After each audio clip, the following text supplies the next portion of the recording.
Hey team, Kim Constable here. How are you doing? I hope that you enjoyed the Q&A last week as much as I enjoyed doing it. I'm actually pre-recording this Q&A this week because, as you've probably seen if you follow me on Instagram, I'm actually away skiing.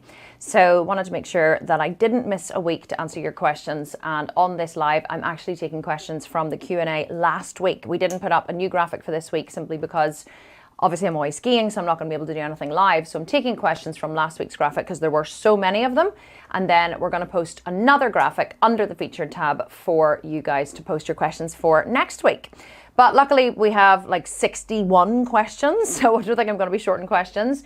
And today I'm going to try and take a few more kind of technical questions. Last week I think a lot of the questions were very much about how to choose a niche and how to get started in your business. And a lot of the information I gave was very, very general, but I guess that's where you guys are at the start of your journey, which is totally fine.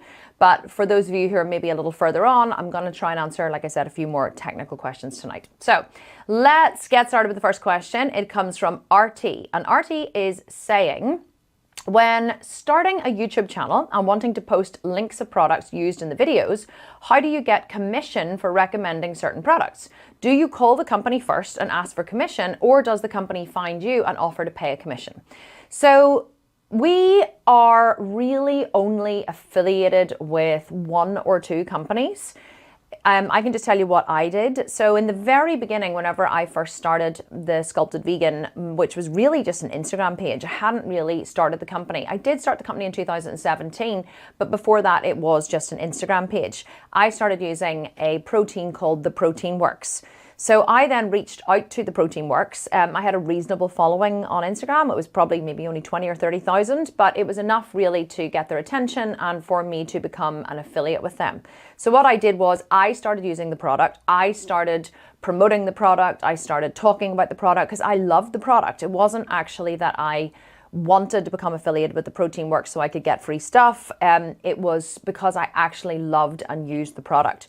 So that's the first thing I would say that worked for me. It was finding products that I would actually use. And in fact, one of the rules that I've always maintained the entire way through my journey is I will not promote something just because I'm paid to do it. I'm not judging anyone who does that because I know that that is how some people make their income. They basically use themselves as an advertising platform if they do have a big following. So what will happen then is companies will reach out to them or they may work with an influencer marketing company, and companies will reach out to them and they will get them to make videos or post about their products or whatever, and then that will promote the products.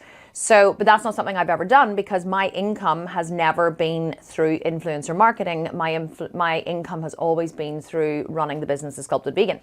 So there really are two ways to do it. And you have to kind of decide what it is that you want and what business model you're going after. If the business model is to do with becoming an influencer and earning money through commission, then you should focus on building your following, building your reach, building your YouTube channel, building your Instagram, building all of that, which is going to take time, but you should focus on doing that. And then you can either reach out to companies, or what will happen is companies will find you. And there are actually loads of agencies, I guess, that you can sign up with that will send work your way if you are wanting that kind of work. So basically they'll be looking for people to promote the products of their customers. So that is definitely one way that you can earn an income. To answer your question, would you reach out to them or would they reach out to you? It depends. If you're small, they're not going to find you. They're not going to know who you are. But if you have a reasonable reach, and it's not even about the amount of followers, it's about the amount of engagement. That's something that's super important. So that's what brands look for. You may only have 1,000 followers, but you may have 60% engagement, 80% engagement, which means that of your 1,000 followers, 600 to 800 of those people engage with your content. So they're highly engaged, and that is worth something to the companies that want to promote to them. So if you're super small, you may have to reach out to the companies first. But if you're bigger, they will find you. So people do write to me every single day and ask me, can they send me free stuff? Can they, pay me to be an ambassador for their program? I was actually offered a lot of money recently by a vegan meal prep company to become an ambassador of their products. But I turned it down because honestly, it's just not worth my time. So you really have to make a decision. Do you want to earn your money from running a business, or do you want to earn your money from affiliate marketing? The two of them can cross over, But for me personally, I earn so much money in the Sculpted Vegan that it's really not even worth my time to promote other people's products. Now, if I really love a product, then I will promote it. And I get approached all the time. People say, oh, can you use my product? Will you promote it? Will you promote it to your followers? And generally the answer is no, because I like to find a product first and then absolutely fall in love with it. And then I will naturally promote it. The caveat to that, I guess, is, and what I started talking about in the beginning was the Protein Works. So the Protein Works is a company that I am affiliated with. Now, in the beginning, I loved, and I still do love the Protein Works' products. I use them all the time. But I love the products. I love the protein powder. I was using it all the time anyway, and I was promoting them like mad on social media, not because I was earning any money from it, but just because I love the product. So whenever you love the product and you do promote it and you tag the people, they will see that, and then they will check out your post and they will check out your engagement. And if it's worthwhile to them, or if they think that you're getting good engagement, quite often they will reach out to you to become an ambassador. But only if they're a smaller company. That's another thing you have to think about.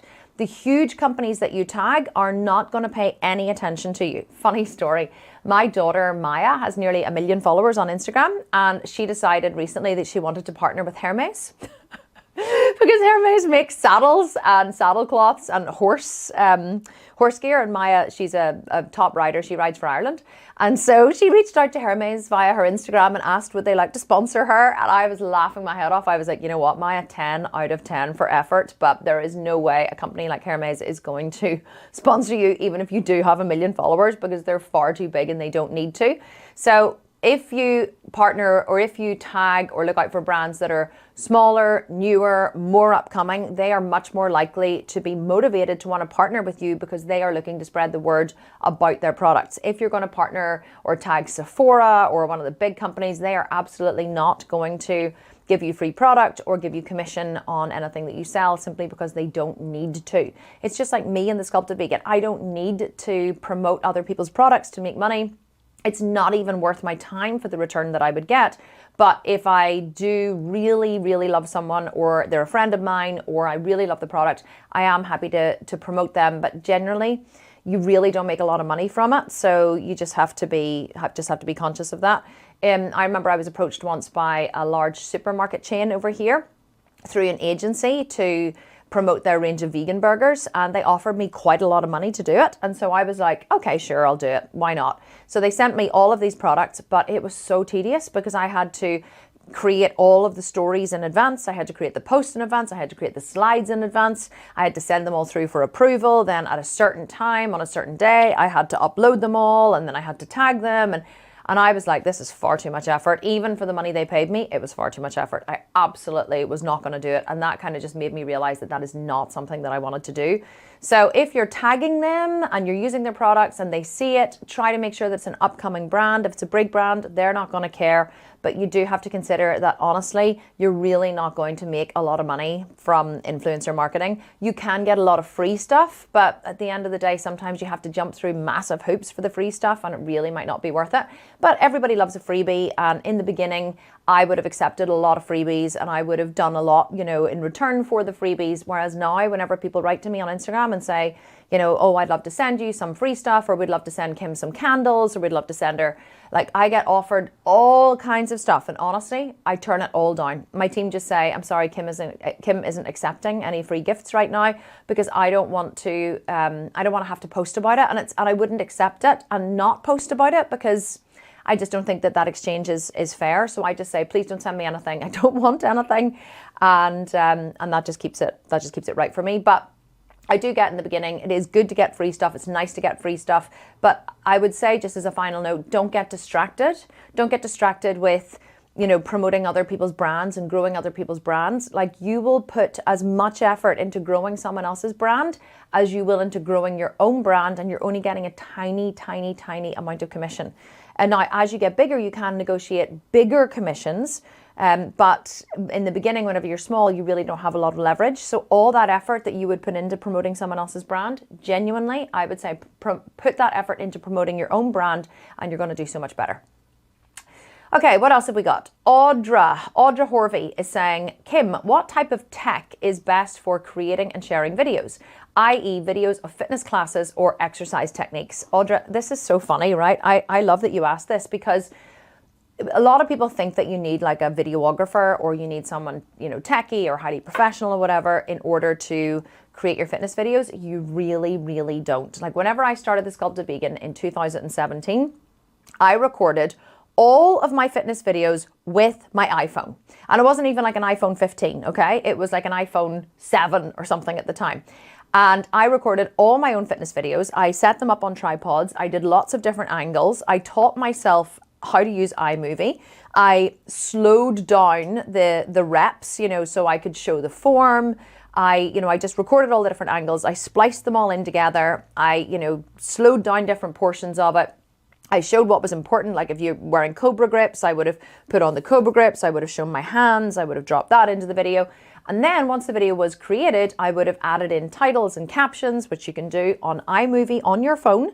And then I would have sat in my car, because the sound is really good in your car, with a pair of plug-in earphones. And I sat and did a voiceover. I watched the video and did a voiceover of the video. So as I was doing something, I would be describing it.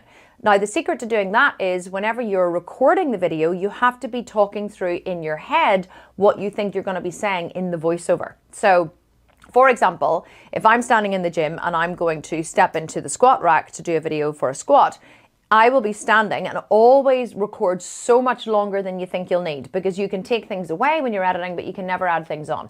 So I would be standing in front of the squat rack, and in my head, I'll be saying, I'll be talking myself through it. Okay, so line yourself up at the squat rack, and then roll your shoulders back, take a big deep breath, walk in towards the bar. So I'm talking in my head doing this, but my mouth is closed, obviously. Walk in towards the bar, duck under the bar, and then place both hands on the bar and push your shoulders up, up into the bar. So I'm talking myself through it as I'm doing it in my head, because that's going to give me the speed that I'm going to need to do the voiceover whenever I do the iMovie recording.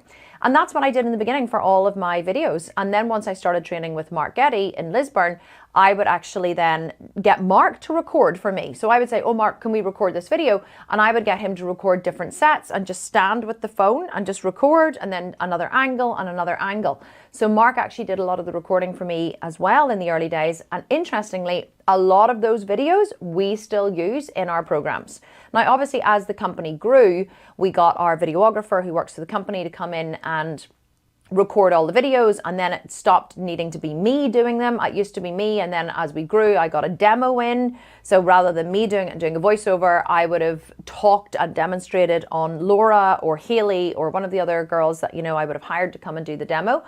And then it got to the point where I stopped doing the videos and I got Laura to do the videos. So then Laura did them with a demo. So I replaced myself in that area, so I don't need to record the videos anymore. So as you grow, you can bring in more people, you can bring in videographers, everything can become a lot more professional, which is what we have now. But in the beginning, don't be afraid to do it yourself. I think everyone has this idea that everything needs to be super professional, but like it really, really doesn't. It's more important that the content is out there. If what you have is valuable, if what you have helps people, if what you have is worth sharing, stop thinking that it needs to be perfect. Stop thinking you need all of this high-tech equipment and all of these people to edit and create all these videos. You really don't. And in fact, the more you learn in the beginning, the more or the faster you'll be able to grow your company and grow your brand, because you will actually understand what it is that you're doing. Because I made all my own videos in the beginning, I know exactly how I want the videos to be made. I know the pitfalls, I know what works and what doesn't work. Same with Facebook ads. I taught myself Facebook ads in the very beginning, and I was nowhere near as good as, my director of marketing, Vanessa, who works for me full time now. But I have a basic understanding of Facebook ads, and because I have a very basic understanding, I can have an intelligent conversation with Vanessa about them and understand what it is that we're doing and what I'm looking for. That is really important. So don't be afraid to do it yourself in the beginning. People do not really care about it being perfect. People care more about the information being valuable than it being perfect. Just as a little FYI. Just a little side note, something occurred to me. If you're ever making videos for YouTube and they're instructional exercise videos, do not spend a lot of time at the beginning talking. That is one of the mistakes that influencers make. They become so involved in their own voice, the sound of their own voice. And so they'll start the video and they'll say, Hey there, how are you doing? This is Kim Constable from The Sculpted Vegan. Today I am going to show you how to do a squat. Now, here is why a squat is important. Whenever you're doing a squat, it's really important that you do this and you want to, build your legs, and they go off into this long and lengthy discussion about a squat. Somebody who wants to learn how to do a squat does not want to hear you waffle on for 10 or 15 minutes at the start of the video. They just want to watch you squat. So one of my top tips for any content you create on YouTube is get into the content really quickly. People always comment on my fitness videos and say, I love your instructional videos because you do not spend a lot of time in the beginning talking about a lot of crap, right? You just get straight into the video. And quite often I don't even introduce it.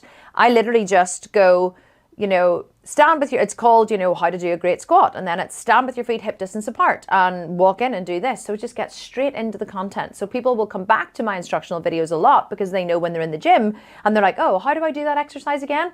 If they click on the exercise, there's not a lot of talking in the beginning. It just gets straight into the content. So that's just a wee extra bonus tip for you. So what's the best tech for creating and sharing videos? There isn't one. Just whatever you have at your disposal, okay? Don't spend too much time on it. Don't spend too much effort on it. Just get it done. Get it done as best you can possibly do it, and make sure that the content that you're sharing is valuable and worthwhile. And I promise that is all people want. In fact, I'm going to tell you one more story about that very quickly. So years ago, whenever I started radically unschooling my kids, so I do a thing with my kids called unschooling, radical unschooling, also known as whole life unschooling. And a very good friend of mine, one of my best friends now actually, is the world's leading advocate for whole life unschooling. Her name is Dana Martin. So Dana and I became really good friends years ago, but before we were friends, I had found her online. She was actually on the American Wife Swap, right? So she was like the real cool, relaxed mom, and she swapped with like a real military mom, okay? And that's how I first found her. Somebody sent the episode to me and said, I think you'll love this woman. And I watched it and I was absolutely hooked. So I started looking Dana up online, and I started just consuming all of her content because I was so interested in unschooling, right? Absolutely fascinated by the concept of unschooling. And so I started watching all her content online. And some of her videos were her sitting at her computer recording using her webcam in the dark because the light had failed. She didn't have, when the light had failed, it was like maybe later on in the afternoon, in the winter or whatever. There wasn't great lighting. She was only using the light of her computer with a lamp. She didn't have ring lights and professional setups, but she would just sit down with her camera and she would just record and she would just talk about unschooling. And I realized one day when I was deep in watching one of her videos about unschooling, I kind of looked at it and I was like, oh, it didn't even occur to me, like the light is so bad. She's grainy, she's pixelated, like she doesn't have any makeup on. This is not professionally shot at all, but yet I am fascinated by the content. And that's when I realized if your content is good enough, you don't actually need to have a professional setup. People will not care about your setup as long as they can hear you well, as long as your sound is good, it's not crackly, it's not like really, high pitched or whatever, or it doesn't sound like you're, in a cave, then people will consume your content. It's more important that the content is good than the production is good, because let me tell you, I have been in some situations with some people who've invited me for interviews or whatever, and their production is absolutely next level and they are shit interviewers. And I mean crap. And I'm like, how did this person get to be in this position? Because they have no clue how to be in front of a camera. And the whole thing was just painful. It's happened to me a couple of times. And I'm like, how did this person get here? So you can have the best production in the world and have absolutely crap content. But quite often the people who have the best content didn't start out that way. They just started out with a passion for sharing their content. And they didn't care how they shared it. It's just like, well, okay, I've got this device so I can record this. And they just put it out into the world, and that's how they grow. My most popular videos in Facebook ads are ones where I just pull out my iPhone and talk into my iPhone. Hair in a top knot, no makeup on, completely relaxed. Like today, I actually made an effort for this, right? I put on a new hoodie. I put my hair in a bun, which keeps it out of my face. And I actually put on makeup today, okay? Normally, I just sit down here and I just record these videos. And the team are like, are you gonna take the shine off your nose? I'm like, oh, really? Do I need to put makeup on? I don't care what I look like. I don't care what I'm wearing. It's like, because for me, you're not watching me. You're not listening to what I'm saying to judge what I'm wearing. This is not a beauty show, right? This is not a catwalk or a runway. I'm not promoting makeup or talking about makeup, in which case my hair, my makeup would need to be perfect. And even if I was, right, if I was an expert in makeup, I wouldn't even need to be completely made up. Although you'd think it would be better, because if I'm talking about fitness, you would kind of want to see that I'm fit, wouldn't you? But if the content is good enough, really doesn't matter. It really doesn't matter what your lighting and your setup and everything is.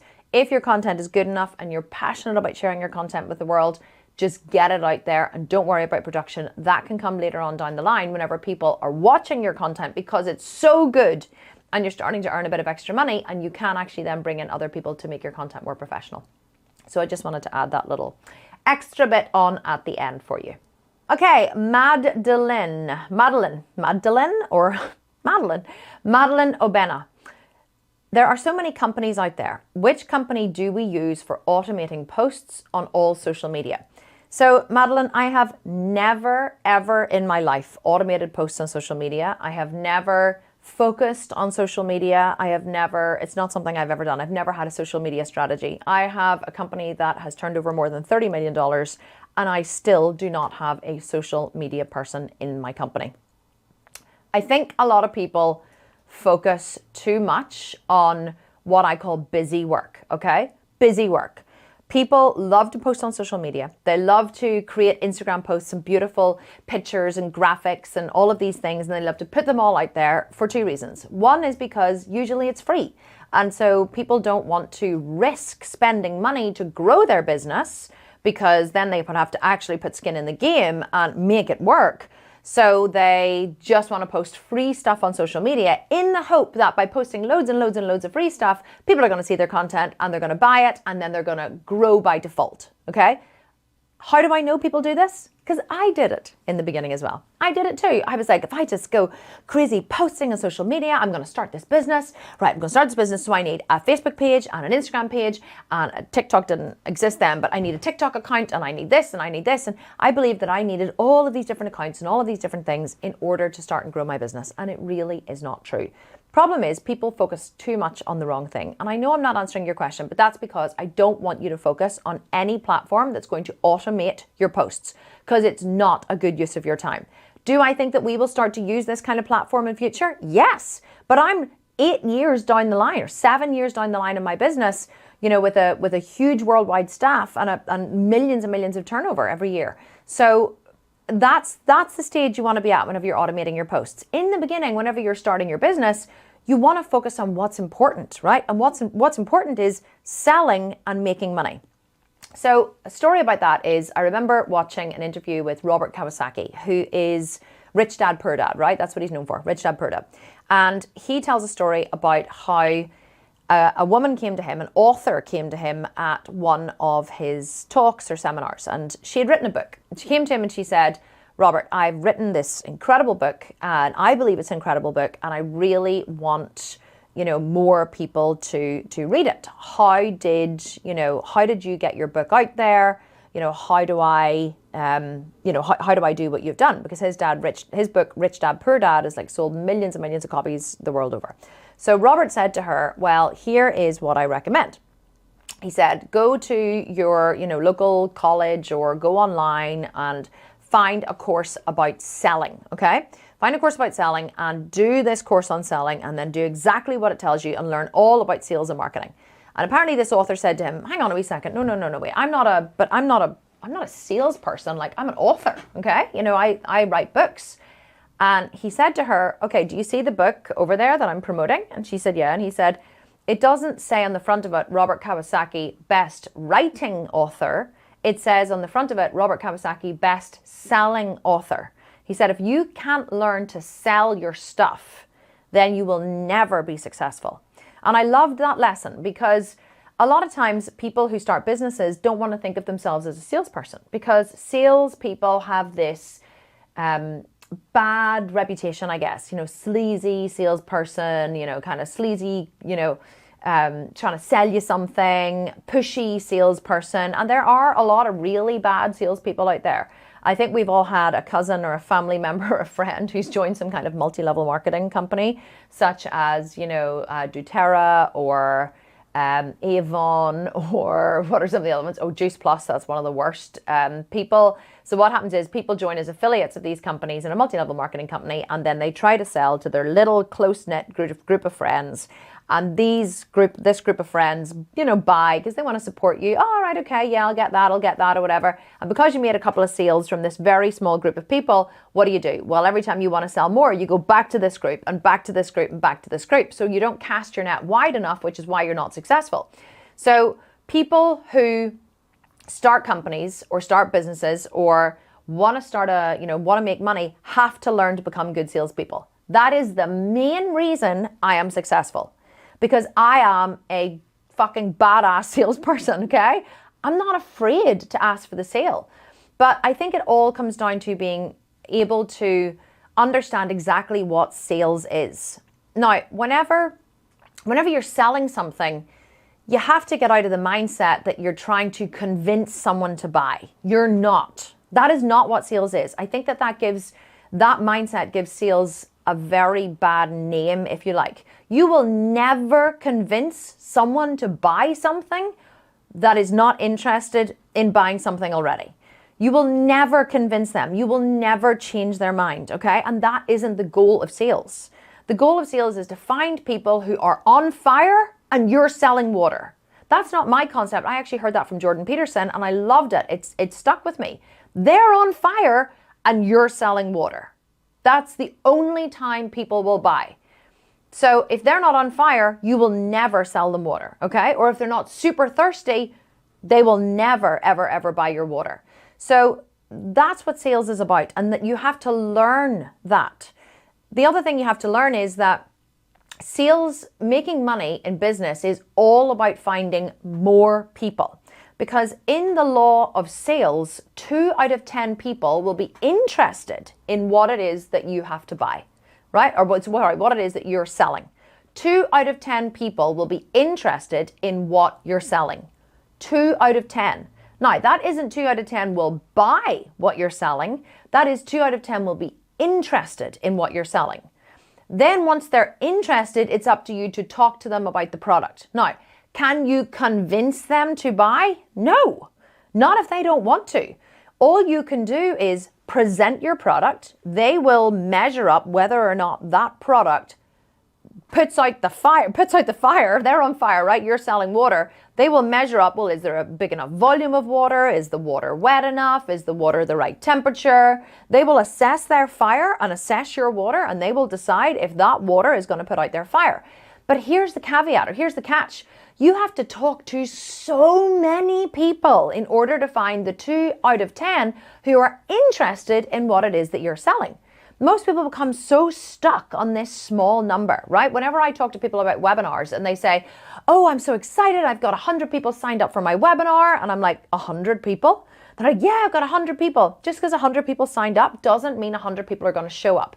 The 2 in 10 rule applies to almost every single thing in life, including business. You sign up 100 people for your webinar. Do you know how many people are going to show up? 10 to 20%. 10 to 20% are going to show up for your webinar. So let's say you register 100 people, you're going to have 10 people show up for your webinar. I would go with the 10% because it's usually on the lower end. 10 people are going to show up and watch your webinar. Do you know how many people are going to purchase from those 10 people? 1 to 2%. So we always say that whenever you're running a webinar or a masterclass, you're going to sell 2% of registrations. 2%, and that's quite high. It can be anywhere between 1 and 3%, depending on how warm your audience is. If it's a cold audience, it's more likely to be 1%. So let's say 1 to 2%. Let's say 2, just to give you a wee bit of hope. So whenever you're selling online, you're going to sell 2% of registrations. I have tested this number over 7 years, and it holds 100% true. So if you register 100 people for your webinar, you're going to sell 2 programs. If you register 1,000 people for your webinar, you're going to sell 20 programs, okay? So the cost of registrations has to be lower than what you're charging for the program. So if it costs you $10,000 to register the 1,000 people, right? And you sell 20 programs, well, the combined cost of those 20 programs has to be more than $10,000 for you to make a profit. So if you're charging $200 per program, you're going to make $4,000, okay? You're going to lose money. You have to be charging at least $1,000 so you can make $10,000 profit. So this is what sales is all about. Sales is all about understanding your numbers. It's a numbers game. You have to really teach yourself sales. You have to teach yourself the numbers. You have to cast your net far and wide. You have to speak to as many people as you can in person, or you have to reach as many people as you can with your sales message. Social media does not have a sales message. A sales message is when you record a sales video or you do a sales pitch or you present your product to someone. So every time we run Facebook ads, we have a sales page and we have a video. We have graphics and a video. The graphics and the video's job in a Facebook ad is to get people to the sales page, and then on the sales page, they read all the information and then we ask for the sale. We say, if this matches your needs, you can pay this much or this much, and then we will send you the program. That's the job of the Facebook ad, is to get people to engage with the ad, get to the sales page, and then we ask for the sale. But we have to get an enormous amount of people onto the sales page to even make one sale. So why would you focus on social media? And that's really what's underneath this question. Quite often with these questions, I don't actually answer the question. What I do is I go for the assumption. I ask, what would have to be true for the person to even ask this question? I was the same as you in the beginning. Who was it who asked the question? Let me go back. Was it, Madeline. Madeline, I was the same as you in the beginning, right?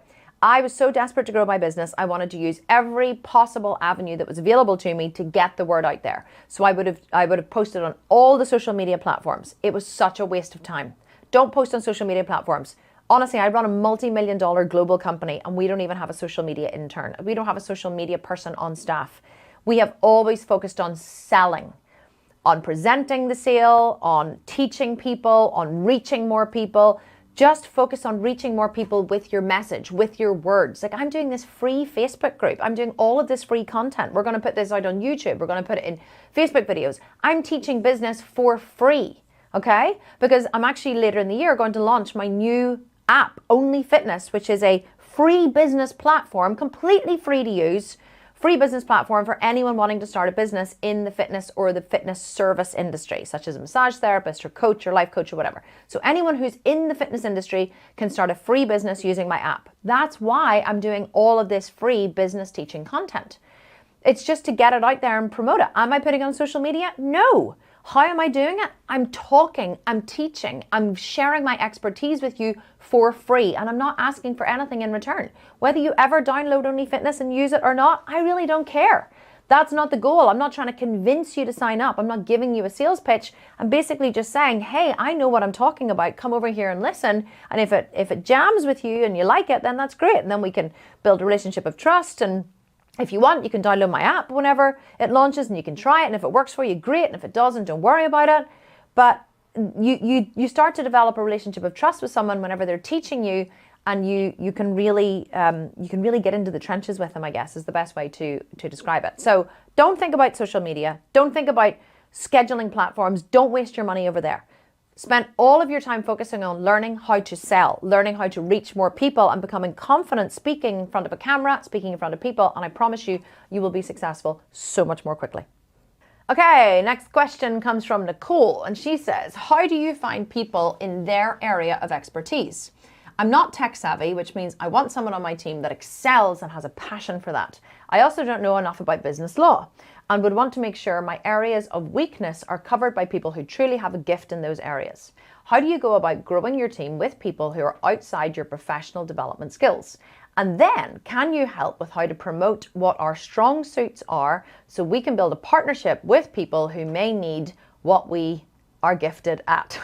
So that's quite a long question, Nicole. So here is my very basic answer. I was going to say my very short answer. I never give short answers, so I don't even know why I would say that.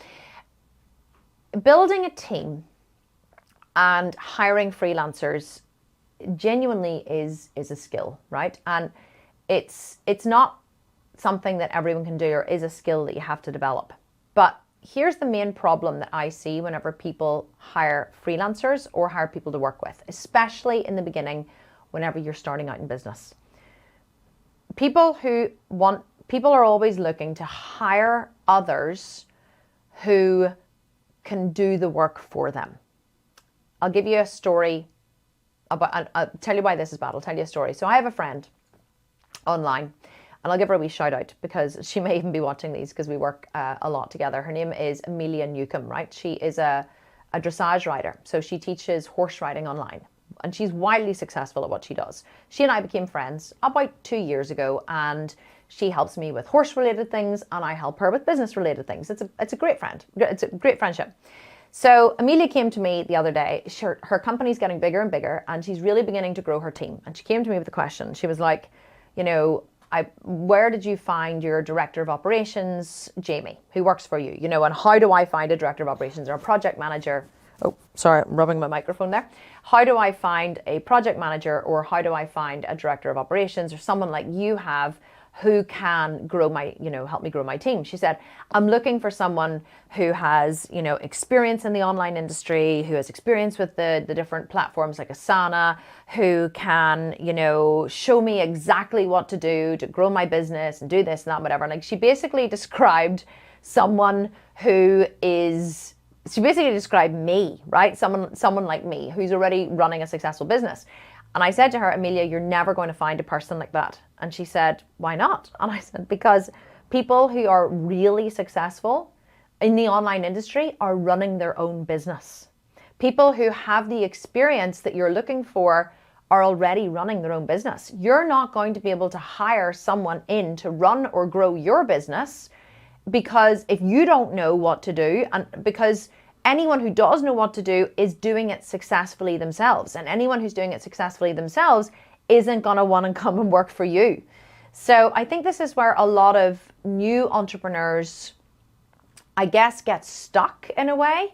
They're looking for this rock star person who they can come, hire onto their team, who is going to basically be like a business owner. But you're never ever going to find this person. So whenever you are hiring online, you're either going to hire a freelancer who you say is like a rock star in their area, or you're going to hire an employee. And they're two very different people that you would hire. So let's address both of them. The first one is, I'll tell you exactly what I did to grow my business. So whenever I am looking for someone to work with, I look for someone who has a couple of different characters, right? A couple of different personality traits. First of all, they have to be really, really, really self-motivated, okay? Really self-motivated, do not require a lot of back and forth and checking and data, have I done this right? Have I done this right? Or is this what you want? Someone who can take a brief that you give them and just run with it. Because someone who can take a brief that you give them and just run with it is truly an expert in their field. Like if you said to me, Kim, I want you to design me a program to grow my glutes, I wouldn't come back to you with any questions apart from, do you want to train in a gym or do you want to train at home? Like I would get some basic data and then I could give you a program to grow your glutes. I wouldn't come back and say, well, what size would you like to grow your glutes and how long would you like to grow, or how big would you like to grow them, and how long do you have to train in the gym? And what I wouldn't bother with all the questions. I'd be like, here is based on the fact that you want to train in your home gym and you have this equipment, here is your glute growth program, right? Because I'm an expert in this field, so I would tell you what to do. And if you come back and said, oh, well, that's not going to work for me, I would say, well, I'm not the person to work with you then, because this is how you grow your glutes. And if you don't want to do it my way, that's fine, then you should find someone else. So someone who's truly an expert will almost tell you what to do. I'll tell you a story about this. Whenever the first person I ever hired in the company was my designer, who ended up coming and working full time with me as Chief Technology Officer, Alan, right? Now, Alan doesn't work for the company full time anymore, but he still works for us on a freelance basis alongside our design team. So my stepdad actually was starting a business. He was starting a range of vape shops, okay? And he started his first business, or he started his first shop. It was like a sideline. He's an entrepreneur. He has a lot of different businesses, but he wanted to start this vape shop. And so I was chatting to him online. He doesn't really know, I was chatting to him one day. He doesn't really know anything about online. And he said to me, oh, I need to get a website built. Now, I was at the stage where I'd been studying internet marketing for many years. I was just growing the Sculpted Vegan. So I knew a lot about the websites such as People Per Hour and Fiverr and Upwork and all those kinds of stuff where you can get things like this done, easily. And so I said to him, I'll get a website built for you. And he said, really? And I said, yeah, no problem at all. I'll get it done for you. And so that'll be fantastic. So I went on to People Per Hour, right? It was a Friday afternoon. I went on to People Per Hour and I put up a job saying, because I was very specific, need a 5-page website built with a home page, an about page, a product page, or, and a contact us page or whatever, or a 4-page website. And it is, on here are the details. It's for a vape shop or whatever. Quote me. So within a couple of hours, I had like a whole list of quotes from different people. Now, obviously, I was just looking to get this done super cheap. The quotes ranged from, I think the cheapest one was $60 or £60, maybe it was. Can't remember if it was pounds or dollars, but it was really cheap, right up to a couple of grand, right? Wasn't paying a couple of grand for this. But I looked through the quotes and I thought, I'm just going to go for like the 60 quid or the $60 one. But then I looked at a couple below that because there was one at 70 and one at 80.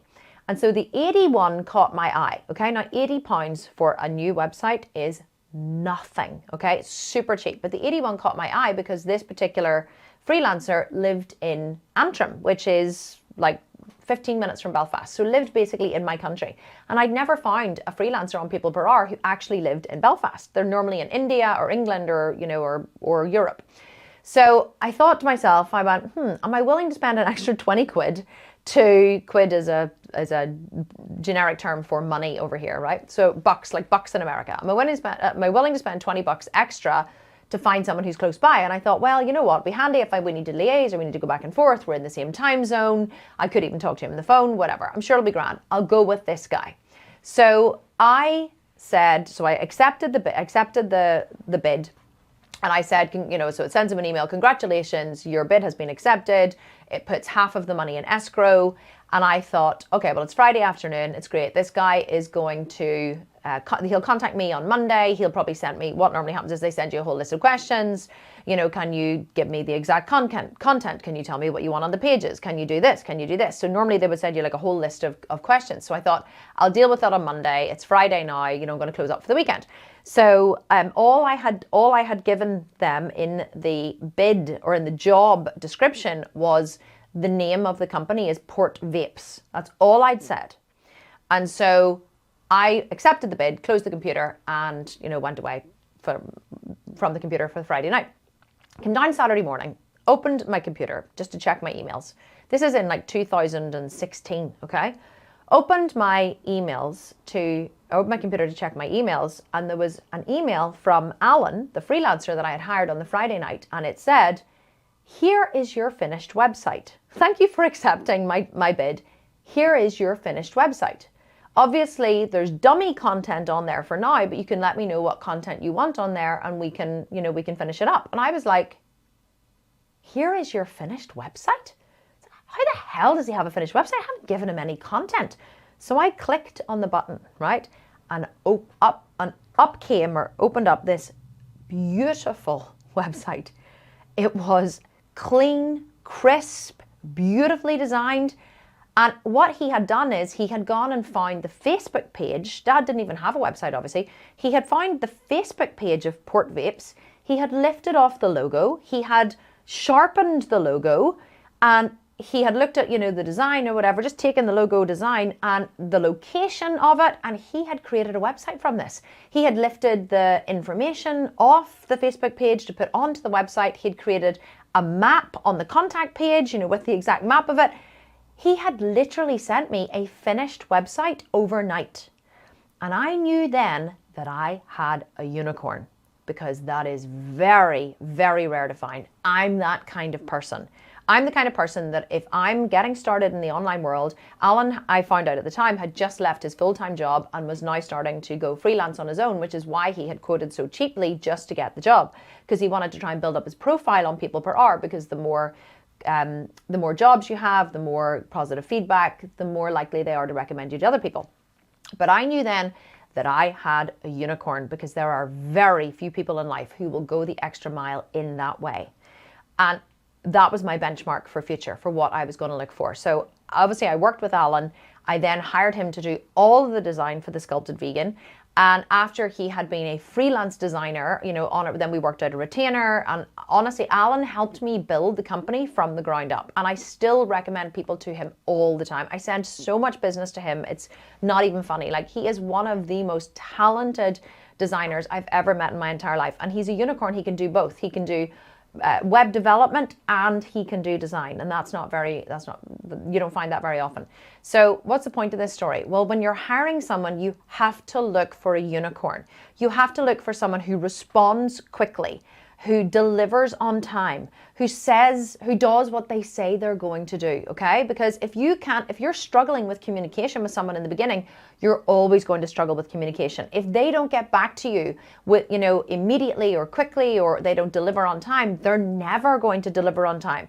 You cannot pretend in the beginning that they're going to be, you can't take data in the beginning and pretend that it's going to be different down the line. It's not. No matter how much you want it to be, people are who they are, okay? And you cannot change who they are. So whenever you're hiring people to work with online, you have to look for people who are hardworking, who are talented, and who will deliver. Those are the most important things to look for. But let me tell you, these people are not employees. They do not want to come and work for you. So, but people who are naturally that way are great freelancers to hire. Now, a lot of my top team and my new team, my newest members, my oldest members of my team, so Jamie, Vanessa, Alan, who doesn't work for us anymore, but he does still do freelance, but really the two original ones that are left now are Jamie and Vanessa. Jamie's my director of operations and Vanessa's my director of marketing. Both highly successful freelancers in their own right before I talked them into coming to work for me. Now, here's the thing about talking freelancers into coming to work for you. You have to show them how coming to work for you means that they will still have the same amount of freedom that they love from being a freelancer. They will still have the same amount of creative freedom. They will still have autonomy over their own lives and their own working environment, but that now they have the safety of a full-time wage. That's the only way a freelancer is ever going to come and work for you. So this rock star that you're looking for, the rock stars are very, very rarely going to become employees unless you know how to treat them. Because people who are freelancers for a reason, right? They don't want to work for other people. They want the freedom. They want the autonomy. They don't mind the risk of wondering where their next buck is coming from.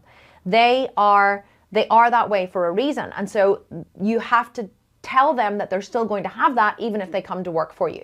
Because then employees, you can have rock star employees, and I have rock star employees, but they're employees because they want the safety of a full-time wage, right? They don't want to be freelancers. They don't want to go out and have the risk of where's my next, buck coming from? Where's my next job coming from? Because the minute you get a job, you have to be constantly looking for the next job. So you have to be a salesperson, if you like. So in my company, I'm the salesperson and everybody else helps me do the work.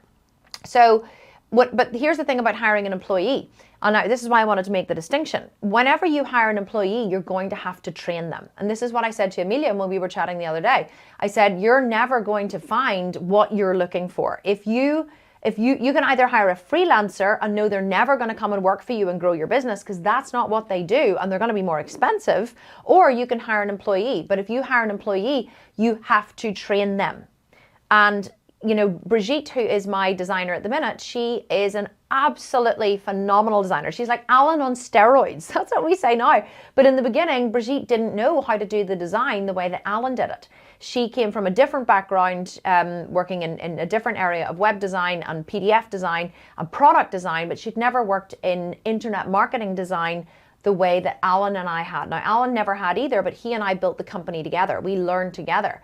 So whenever Brigitte started, I had to spend a year training her. I had to spend a year training her on why this Facebook ad works, why this graphic works, why this graphic doesn't work. We had to, when I say training, she had the basic design skills, but we had to work together on the placement of the words and the sales and what pops and all this kind of stuff.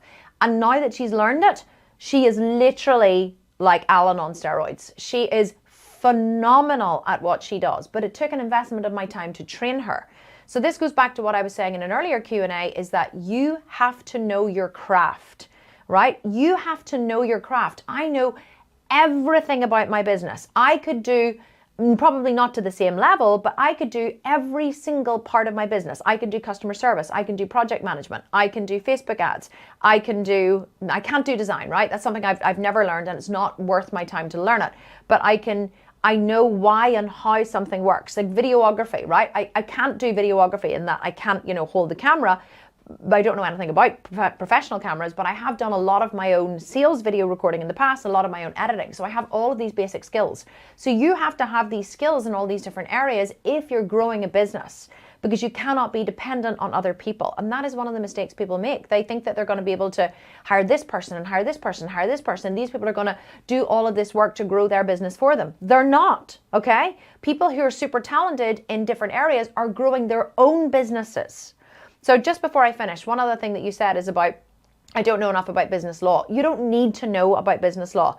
People get distracted about, oh, I need to hire someone in business law. I need to hire someone here. I need to hire someone here. I need to hire someone here. It's busy work, right? People get distracted with all this busy work and all these different things they think they need to know. You do not need to know all these different things. What you need to focus on first and foremost, and nothing else you need to, there's nothing else you need to focus on except figuring out what people want, creating a really kick-ass program or product to solve this problem for people, and then learning how to sell it. That's all you need to focus on. Anything else you can grow by default, okay? The only thing I did in the beginning was hire a really good accountancy firm because I knew that I was going to make a lot of money, and I knew that it was not a good use of my time to learn how to manage the money.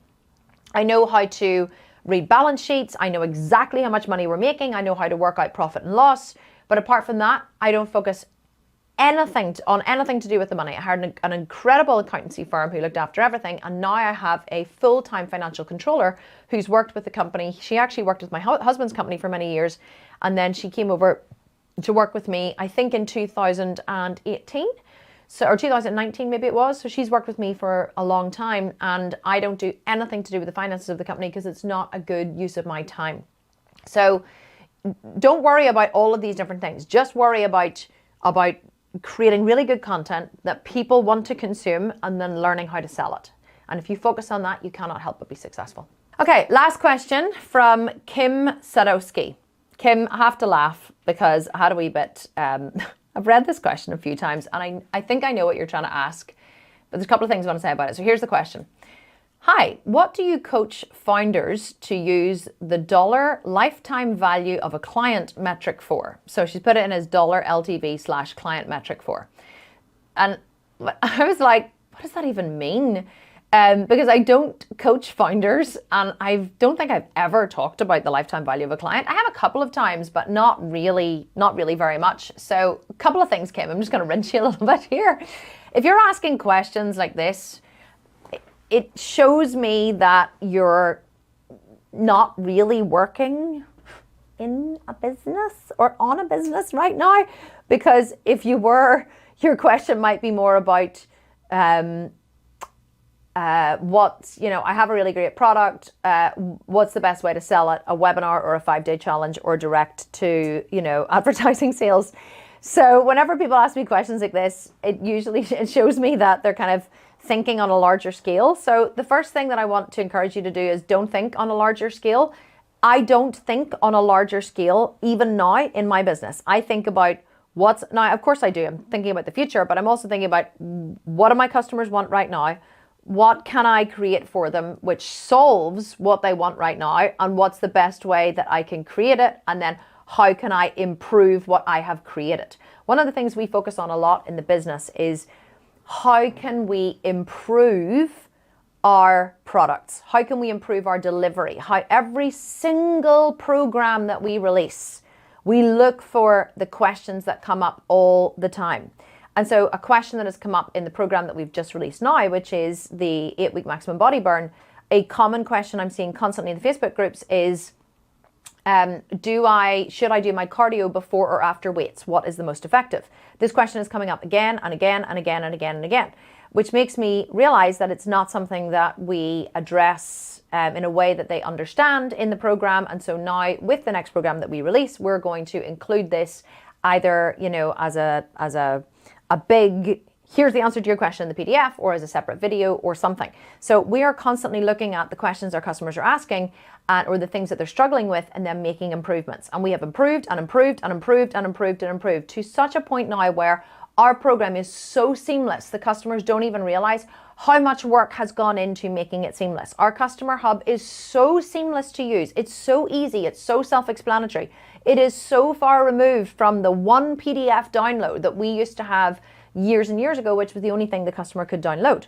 So why am I telling you all this? Because The lifetime value, the dollar lifetime value of a client really is not something that you need to be focusing on. It's not something that I've ever focused on in terms of the business. The only thing that it is useful for is as a metric to understand profitability. Now, if you ask me what is the lifetime value of a client in my business, it's $250.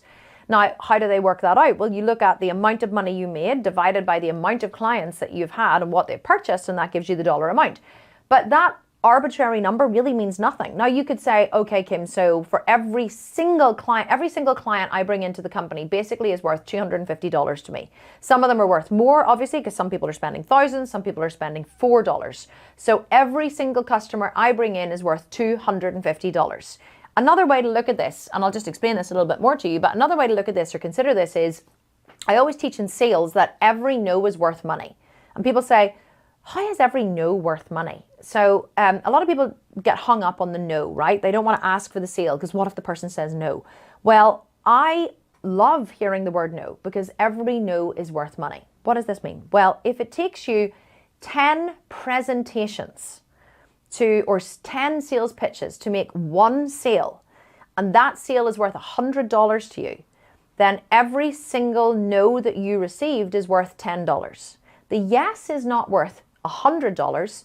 The yes is worth $10 because it took you to speak to 9 people to make that $100. So what you do is you divide the 10 people by the $100, which means that every no you get is worth $10 and every yes is worth $10. So every time you make a pitch to someone and they say, oh, no, thank you, they say no. Every time you show them your Facebook ad, every time they are on your sales page, every time you make a video or they watch your sales video and they don't purchase, every single one of those people is worth money to you.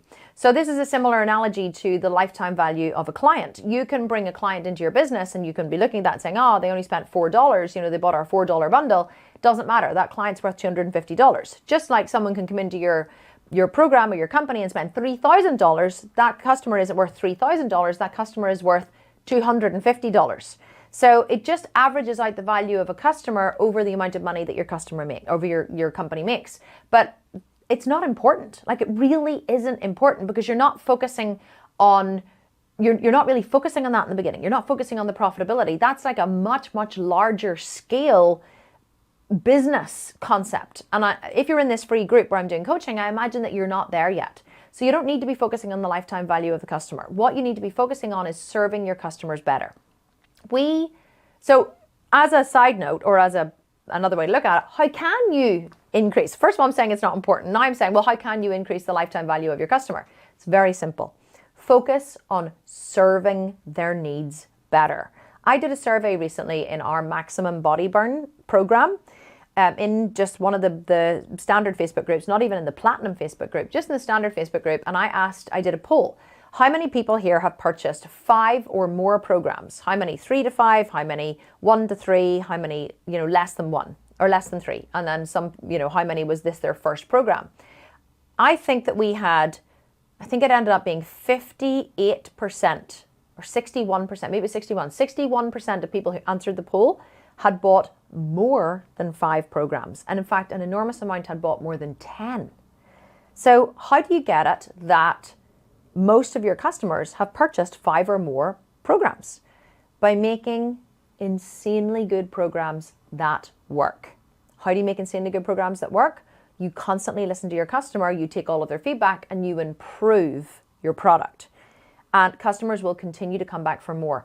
A lot of times what people don't realize is but here's the other thing, it's not just the quality of your product that makes customers come back for more, it's how well you take care of them after they've purchased. Because there are loads of really good fitness programs out there. Like loads. There are fitness programs run by men, run by women, run by, goats doing yoga. So, there's so many good fitness programs out there. But what differentiates my company from other companies is how well we take care of our customers after they have purchased, because most people are just invested in getting the sale. I talked about this last week. They're just invested in getting the sale. They just want you to buy the program. And once you bought the program, they kind of forget about you, right? They don't give you that same support. But for me, I actually go, once they purchase the program, that's when the really good stuff kicks in, right? You thought it was good whenever we were trying to get you to buy. Wait until after you bought. Wait till you see how well we're going to take care of you.